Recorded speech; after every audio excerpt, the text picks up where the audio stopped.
তুমি কি জানতে চাও? তোমার জীবনের সবচেয়ে বড় শত্রুকে, যে তোমাকে প্রতি রাতে ঘুম পাড়িয়ে রাখে, যে প্রতিদিন সকালে বলে আমি হাল ছেড়ে দেব, সে তোমার সামনের দিকে তাকাচ্ছে না, তোমার ভেতরে দেখছে। তোমার চিন্তা কি, তোমার ভাগ্য কি? মন চুপ করে থাকে, কিন্তু বাস্তবে আমি কেবল একটি মায়া। কেন তোমার কর্ম তোমাকে রক্ষা করে চলেছে? এটি তোমাকে কোন ধরনের নরকে নিয়ে যাবে, এটা অবাক করার মতো, কিন্তু এটা একটা রহস্য। নমস্কার বন্ধুরা, স্বাগত জানাই গীতার আলোতে। আজকের মাত্র 31 মিনিটের এই আলোচনা আপনার জীবনের সবচেয়ে বড় যুদ্ধ জেতার জন্য যথেষ্ট। এই যুদ্ধে শ্রীকৃষ্ণ আমাদের দেখাবেন কিভাবে মাত্র 3টি সহজ পদক্ষেপের মাধ্যমে আপনি দুঃখ, ব্যর্থতা আর মৃত্যু ভয়কে এক লহমায় হারিয়ে দিতে পারেন। তাহলে চলুন বন্ধুরা, আর দেরি না করে সেই মহাকাব্যিক কথোপকথনের দিকে এগিয়ে যাই, যা আপনাকে আপনার ভেতরের যোদ্ধার সঙ্গে পরিচয় করিয়ে দেবে। এই মহাগ্রন্থের মূল কথাগুলো আমি আপনার জন্য এমন সহজ বাংলা ভাষায় তুলে ধরব, যাতে জীবনের জটিলতা ভেদ করে আলোর পথ খুঁজে নিতে আপনার মাত্র 31 মিনিট সময় লাগে। একবার হলেও মন দিয়ে শুনুন। আমি বিশ্বাস করি এই অমৃতবাণী আপনার জীবনকে আমূল পরিবর্তন করে দেবে। কমেন্টে অবশ্যই লিখুন জয় শ্রীকৃষ্ণ। আর চলুন আমরা শুরু করি জীবন যুদ্ধের এই মহান দর্শন। গীতা শুরু হয়েছে এক চরম সংকটের মুহূর্তে, কুরুক্ষেত্রের যুদ্ধক্ষেত্রে। অর্জুনের সামনে যখন আত্মীয়, বন্ধু, গুরুজনদের দেখা গেল, অর্জুনের ধনুক হাত থেকে পড়ে গেল। অর্জুনের মনে দ্বিধা, শোক এবং এক বিশাল কর্তব্য বিমূঢ়তা জন্ম নিল। এই চূড়ান্ত মানসিক অবসাদের মুহূর্তে অর্জুনের সারথি ও পরম বন্ধু শ্রীকৃষ্ণ তার গুরু এবং পথ প্রদর্শকের ভূমিকা নিলেন। গীতার মূল বক্তব্য হল, এই কুরুক্ষেত্রের যুদ্ধ কেবল বাইরের যুদ্ধ নয়, এটি আমাদের হৃদয়ের ভেতরের যুদ্ধ। অর্জুন হল সেই মানব মন যা লোভ, মোহ, ভয় এবং অহংকারের মতো শত্রুদের দ্বারা আচ্ছন্ন। আর শ্রীকৃষ্ণ হলেন সেই পরম জ্ঞান, যিনি আমাদের সঠিক পথ দেখান। 3. আত্মার অমরতা। তুমি কে? মৃত্যু ভয় মুক্তির প্রথম চাবিকাঠি। শ্রীকৃষ্ণ অর্জুনকে প্রথম যে মহান সত্যটি বোঝালেন তা হল আত্মার অমরতা। শ্রীকৃষ্ণ বলেন, ন জায়াতে ম্রিয়তে বা কাদাচিন, না ইয়ং ভূত্বা ভবিতা বা ন ভূয়, অজো নিত্যে শাশ্বত অয়ং পুরানো, ন হন্যতে হন্যবানে শরীরে। অর্থাৎ আত্মার জন্মও নেই, মৃত্যুও নেই। সে কখনো জন্ম নেয়নি আর কখনো জন্ম নেবেও না। সে জন্মরহিত, নিত্য, শাশ্বত এবং পুরাতন। শরীরকে বধ করা হলেও তার বিনাশ হয় না। দেহ ও আত্মার পার্থক্য। আমাদের দেহ পরিবর্তনশীল। শৈশব, যৌবন ও বার্ধক্য আসে, শেষে তা ধ্বংস হয়। কিন্তু এর ভেতরে থাকা আত্মা অপরিবর্তনীয়, অবিনশ্বর এবং অমর। আমরা শুধু পোশাক বদলানোর মতো এক দেহ ছেড়ে অন্য দেহ ধারণ করি। ভয়কে জয়। এই জ্ঞানই মৃত্যু ভয়কে জয় করার প্রথম পদক্ষেপ। তুমি যাকে হারিয়ে যাওয়ার ভয় পাচ্ছ, সে তো কেবল তার পোশাক বদলেছে। তার আত্মা চিরকাল ছিল, আছে আর থাকবে। তাই শোক করার কোনো কারণ নেই। তোমার প্রকৃত পরিচয়, তুমি এই পরিবর্তনশীল শরীর নয়, তুমি হলে সেই অমর, অব্যয়ী আত্মা, যা পরম ব্রহ্মেরই অংশ। এই সত্য মনে রাখলে জীবনের কোনো ক্ষয়ক্ষতিও আর তোমাকে বিচলিত করতে পারবে না। 4. কর্মযোগ। ফল ভুলে কর্ম করো। দুশ্চিন্তা মুক্তির দ্বিতীয় চাবিকাঠি। গীতার সবচেয়ে গুরুত্বপূর্ণ এবং লোকপ্রিয় শিক্ষাই হল কর্মযোগ। শ্রীকৃষ্ণ অর্জুনকে বললেন, যদি তুমি জ্ঞান দিয়ে নাও বুঝতে পারো, তবে কর্ম করতে হবে, কিন্তু একটি বিশেষ উপায়ে। শ্রীকৃষ্ণ বলেন, কর্মণ্যেভাধিকারাস্তে মা ফলেষু কদাচন, মা কর্মফল হেতুর ভূর মাতে সঙ্গোস্তু আকর্মণি। অর্থাৎ তোমার কেবল কর্ম করার অধিকার আছে, কিন্তু কোনো অবস্থাতেই কর্মফলের উপর তোমার অধিকার নেই। তুমি যেন কর্মফলের কারণ না হও এবং কর্ম না করার প্রতিও যেন তোমার আসক্তি না থাকে। ফলের আশা ত্যাগ। আমরা প্রায়শই কোনো কাজ শুরু করার আগেই তার ফল কি হবে তা নিয়ে দুশ্চিন্তা করি। এই দুশ্চিন্তাই আমাদের কাজ করার শক্তি কমিয়ে দেয়। শ্রীকৃষ্ণ শেখাচ্ছেন, ফল বা ফলাফল তোমার হাতে নেই, তোমার হাতে কেবল সৎভাবে ও পূর্ণ মনোযোগে কাজ করে যাওয়া। কর্তব্যই ধর্ম। জীবনের প্রতিটা দায়িত্ব, তা তোমার কর্তব্য, ধর্ম। ফলের চিন্তা না করে শুধু কর্তব্য পালন করে যাও। যাওয়াই কর্মযোগ, দক্ষতা ও শান্তি। এই ফলের আশা ত্যাগ করে কাজ করলে সেই কাজটিতে দক্ষতা বা যোগ আসে। একেই বলে যোগঃ কর্মসু কৌশলম। যখন তোমার মন ফলের চিন্তা থেকে মুক্ত থাকে, তখন তুমি শান্তভাবে কাজ করতে পারো এবং তোমার কাজের মান বহু গুণ বেড়ে যায়। এটি কর্মের মাধ্যমে মনের শান্তি লাভের উপায়। 5. ভক্তিযোগ। ভালোবাসাই সেরা পথ। সর্বস্ব সমর্পণের তৃতীয় চাবিকাঠি। কর্মযোগের পাশাপাশি শ্রীকৃষ্ণ ভক্তিযোগ বা ঈশ্বরের প্রতি ভালোবাসার পথ দেখিয়েছেন।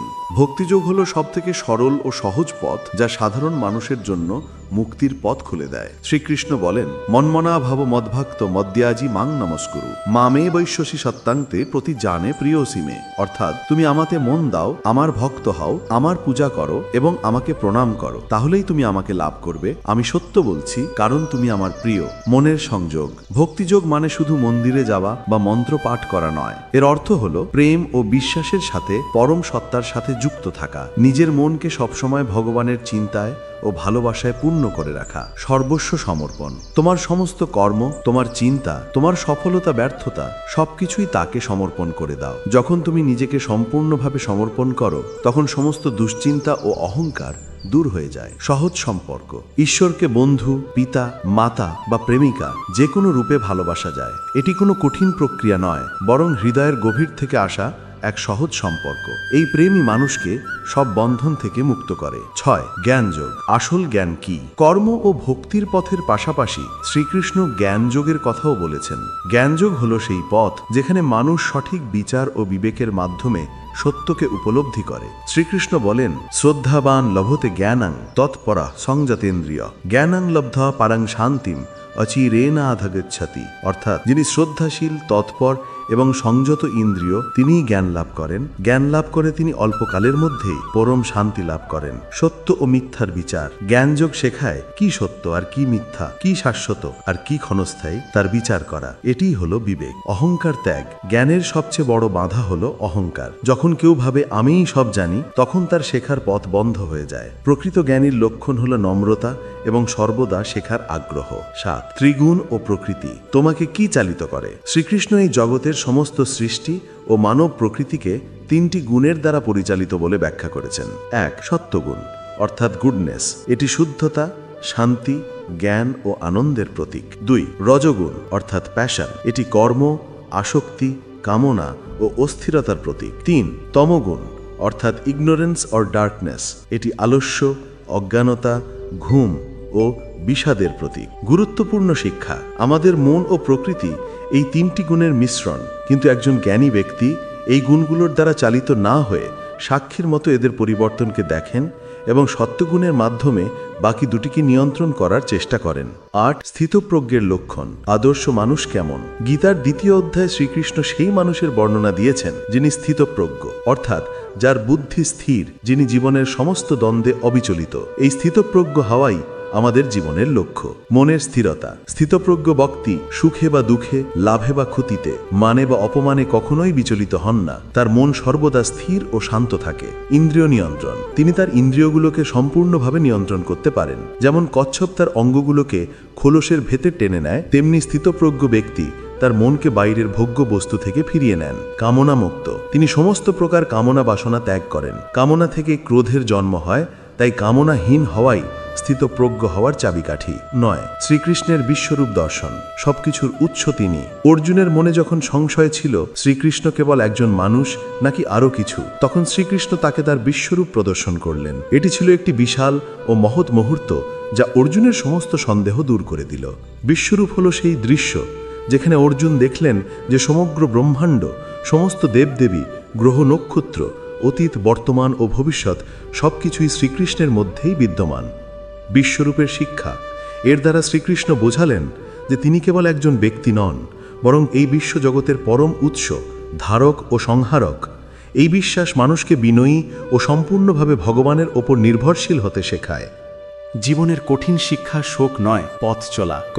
দুঃখ একটি শিক্ষক। দুঃখ শুধু ক্ষণিকের অনুভূতি নয়, এটি চেতনার প্রসার ঘটায়। দুঃখ আমাদের ভেতরের সেই অপূর্ণতা দেখিয়ে দেয় যা বুঝে নেওয়া দরকার। তাই দুঃখ থেকে পালানো নয়, বরং তাকে প্রশ্ন করো, সে তোমাকে কি শেখাতে এসেছে। প্রতীকী যন্ত্রণার গভীরে এক অদৃশ্য পাঠ লুকিয়ে থাকে। খ. ভাঙন পরিবর্তনের সংকেত। যখন জীবন তোমাকে খালি করে দেয়, তখন সেটা শেষ নয়, শূন্যতাই নতুন আলো প্রবেশের পথ বানায়। পুরাতন রূপ ভাঙছে যাতে নতুন রূপ জন্ম নিতে পারে। ভাঙন ধ্বংস নয়, বরং পরিবর্তনের সংকেত। গ. ক্ষমা করে নিজেকে মুক্ত করো। প্রতিশোধ তোমাকে শান্তি থেকে দূরে ঠেলে দেয়। তুমি যখন ক্ষমা করো, তখন তুমি অন্য কাউকে নয়, নিজেকে মুক্ত করো। এই মুক্তি বিশ্বের অন্যতম বিরল সুখ। ঘ. সময় শুধু সুযোগ দেয়।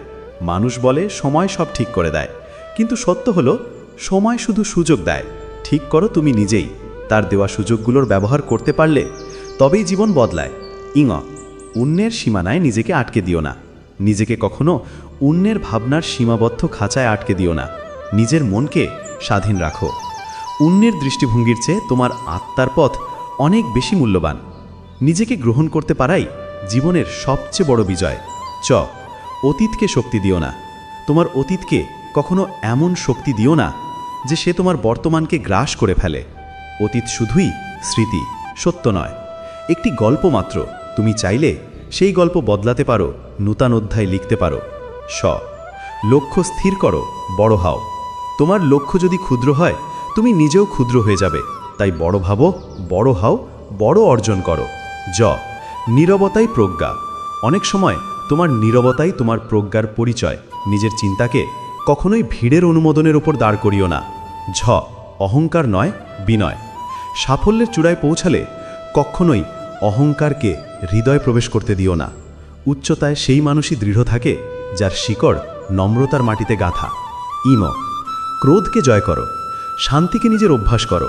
কেউ নিজের রাগকে জয় করতে পারলে পৃথিবীর কোনো বাধাই তাকে নিয়ন্ত্রণ করতে পারে না। একা হওয়া ভয় নয়। মহৎ যাত্রা সবসময় একাকিত্বের কোলে জন্ম নয়। নিঃসঙ্গ পথকে ভয় পেও না।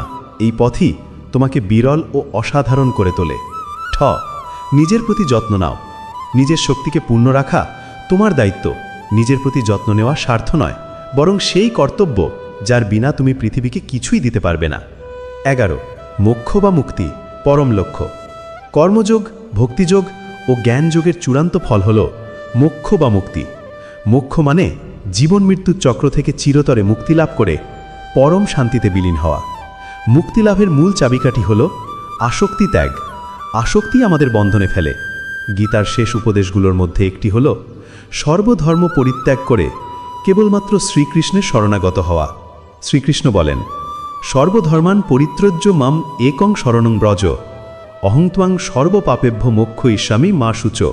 অর্থাৎ সমস্ত কর্তব্য ধর্ম ত্যাগ করে কেবল আমার শরণ নাও, আমি তোমাকে সমস্ত পাপ থেকে মুক্ত করব, শোক করো না। 12 উপসংহার। তুমি সেই যোদ্ধা। বন্ধুরা, কুরুক্ষেত্রের ময়দান আজও আছে। তা আপনার অফিসে, আপনার বাড়িতে, আপনার সম্পর্কের মধ্যে এবং সবথেকে বেশি আপনার মনের ভেতরেই। তোমার জীবনে আসা প্রতিটি বাধা তোমাকে দুর্বল করতে নয়, বরং সঠিক দিশায় ঘুরিয়ে দিতে আসে। তোমার ভেতরের শক্তিকে জাগিয়ে তোলো। নিজের প্রতি বিশ্বাস রাখো, ব্রহ্মাণ্ড তোমার সহায় হবে। যদি এই আলোচনা আপনার হৃদয়কে স্পর্শ করে থাকে, তাহলে কমেন্টে অবশ্যই লিখুন জয় শ্রীকৃষ্ণ। ভিডিওটি শেয়ার করুন আপনার বন্ধু ও প্রিয়জনদের সাথে, যাদের জীবনেও আলোর প্রয়োজন। আপনার দিন হোক শুভ ও শান্তিময়। রাধে রাধে।